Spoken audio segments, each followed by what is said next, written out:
পয়লা বৈশাখের দিন সকালবেলার খাওয়াটা লুচি আর আলুর তরকারি আর মিষ্টি দিয়েই কিন্তু শুরু হলো। তারপরে এক এক করে রান্না হবে। ঘরে এসে দেখছি বাবি এখানে সাজুগুজু করছে। স্নানটা আমি করে দিয়ে গেছিলাম, জামাটা বের করে রেখে গেছিলাম, দেখি ও নিজেই রেডি হয়ে গেছে। হ্যালো এভরিওয়ান, শুভ নববর্ষের শুভেচ্ছা সকলকে। আজকের দিনটা সবার খুব ভালো কাটুক, সুস্থ কাটুক। আর সকালবেলা যা যা কাজকর্ম ছিল করে তারপরে স্নান টান করে নিয়েছি, একটা শাড়ি পরেছি। এমনিতে তো শাড়ি পরা হয় না, তাই ভাবলাম আজকের দিনটা একটা নতুন শাড়িই পরি, তাই একটু শাড়ি পরে একটু সাজুগুজু করে নিয়েছি। এখন যাব ঠাকুর ঘরে, তো আমি নিজেই পূজা করব। আর বাবিও সাজুগুজু করেছে, বাবিরটা তো তোমাদের আগে দেখিয়েছি।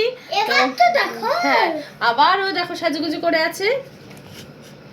হ্যাঁ, একটা একটা করে, ওর তো 7টা জামা হয়েছে বাবির, একটা একটা করে পরবে। এখন একটা পরলো, আবার একটা একটা করে পরবে, তোমাদের সাথে সবই শেয়ার করব।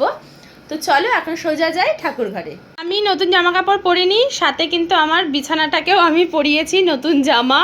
এই দেখো নতুন একটা চাদর পেতেছি। এবার তো ঠাকুর ঘরে এসছি, আর গণেশ ঠাকুরের জন্য একটা নতুন জামা নিয়ে এসছি।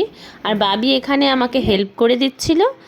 সকাল থেকেই ও বলে যাচ্ছিল যে মা তোমার সাথে কিন্তু পূজাটা আমিও দেব। তো আমার ভালো হলো, কিছুটা ওর হেল্প হয়ে গেল, তাড়াতাড়িও হয়ে গেল। তারপর দেখো পূজা করছিলাম।